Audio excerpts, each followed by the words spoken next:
Okay, let's dive right into this. Welcome to today's explainer.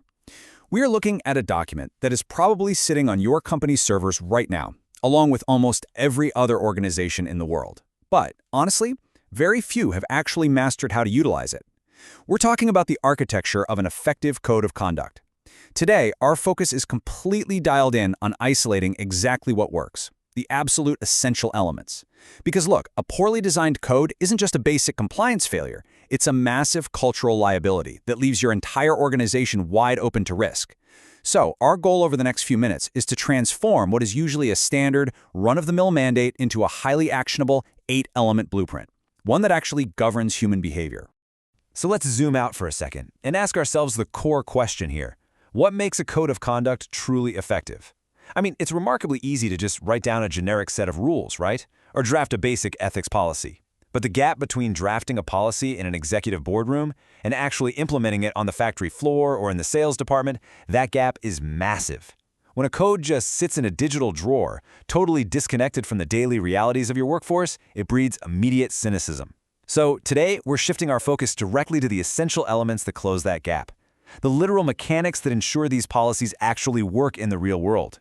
A code really needs to be a living, breathing, practical guide that your people actively consult when they're faced with tough choices. Now, for decades, the standard approach to these policies was just to bury employees in confusing legal jargon. You know the type: dense, unreadable, and frankly completely disconnected from daily decision-making. But today, the modern imperative absolutely demands a pivot to crystal clear, understandable language. Why is this shift so vital? Well, it ultimately comes down to cognitive load. Think about it. If an employee is facing a high-pressure dilemma about product safety, basic honesty, or how a colleague should be treated, the absolute last thing they need is to parse through 50 pages of dense legalese. High cognitive friction stops people from acting ethically in the moment. They need immediate, clear guidance that speaks their language, no law degree required. So, how do we build a code that actually works? Let's look at phase 1 of our blueprint, the foundation, which is all about leadership and values. Because every strong piece of architecture needs a solid foundation to ground it right in the organization's core. And the crucial point here, the very first essential element of our blueprint, is that the primary message and commitment absolutely must come directly from the company's top leadership. Support from the top is literally the bedrock of this entire architecture. And here's why. Employees don't just passively read the code. They're actively watching leadership's behavior to see if the code is actually enforced. If top executives treat the policy like an afterthought, or if they just outsource the whole thing to the legal department, the workforce instantly knows it isn't a real priority. To foster genuine adherence, leaders have to actively and visibly champion these rules in their day-to-day operations. A robust foundation also needs two more vital structural elements to hold it up.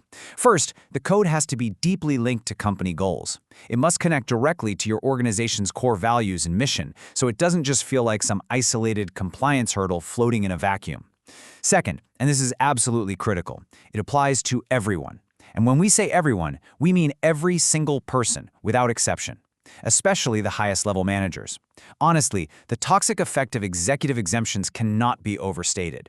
If the C-suite or your top revenue generators can just skirt the rules because of their status, the foundation of trust for the entire workforce completely shatters. Institutional hypocrisy will destroy your code faster than anything else. All right, with the foundation poured, we transition to phase 2, the mechanics, which covers rules and reality. This is the structural framing of our code, turning those core foundational values into practical, day-to-day mechanics. To build these mechanics properly, we need 3 distinct elements working in perfect synergy: clear behavioral guidelines, real-life examples, and clear consequences. Think of these as 3 interlocking gears that govern human behavior. Guidelines without real-life examples, they're just way too abstract. Employees simply won't know what the rules actually look like in practice. On the flip side, providing examples without enforcing clear consequences makes the whole document toothless. You need precise, measurable rules, you need highly specific case studies that mirror the daily work environment, and you explicitly need to state what happens when those boundaries are crossed. All 3 gears have to turn together to be effective. Now, what's really interesting about this slide is how exact value-based guidelines and real-life cases transform the code into a practical guide. The difference between offering a vague platitude, like always act with integrity, versus providing an exact value-based rule tied to a real scenario is quite literally the difference between failure and success. Broad, sweeping statements just leave way too much room for interpretation. By moving from vague generalities to exact measurements and real-world applications, you remove the ambiguity that lets bad actors rationalize their poor behavior. It completely transforms the document from a theoretical thought exercise into an indispensable toolkit. Finally, we reach Phase 3, the experience, focusing entirely on safety and design. Because even perfectly written rules won't work if the user experience is broken and people don't actually use it. A massive part of that user experience relies on safe reporting channels. We absolutely cannot breeze past this because human psychology makes reporting inherently complex. A reporting channel isn't just setting up an anonymous hotline or a generic HR email address. It's about establishing true psychological safety. There have to be clear methods where employees can raise their hands, ask for advice, or report bad behavior without a paralyzing fear of retaliation. If an employee even suspects that speaking up is going to derail their career, isolate them, or make them a target, your pristine code of conduct is functionally useless. Psychological safety is the hidden engine that actually powers the enforcement of your rules.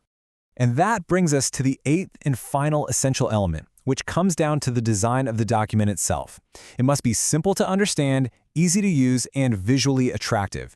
This goes way beyond just making something look pretty. We have to understand that core UI and UX principles absolutely apply to internal compliance documents. If a document looks overwhelming, dense, or just poorly formatted, cognitive friction immediately prevents engagement. People are just going to skim it and click accept without absorbing a single word.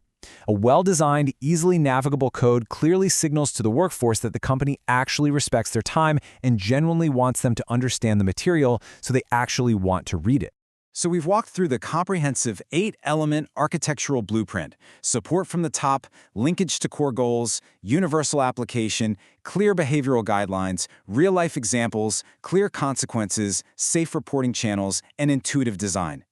Building this architecture requires real, sustained effort, but the payoff is massive. An organization where trust is high, risks are mitigated, and expectations are universally understood. So I want to leave you with this. Does your company's code meet all 8 essentials, or is it just a dusty pile of confusing legal jargon taking up space on a server somewhere? Take a hard, critical look at your own organization's policy and see exactly how it stacks up against this blueprint. Thanks for joining me on this explainer, and keep learning.